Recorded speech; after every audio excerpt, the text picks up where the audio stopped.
How to fix iPhone stuck on white screen.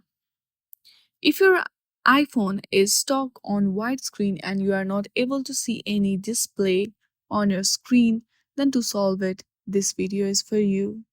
The only solution to solve this issue is to restart your device. You need to force restart your device. To force restart, first of all, press the volume up button, then volume down button, and keep pressing the side button. Press the volume up button, then down, and keep pressing the side button, then you will see a black screen with Apple logo. Keep shut down your device for a few minutes and then again try to restart your device.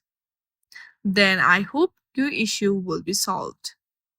I hope you like this video. If you like this video, then please do not forget to like and subscribe to our channel. Thank you for watching.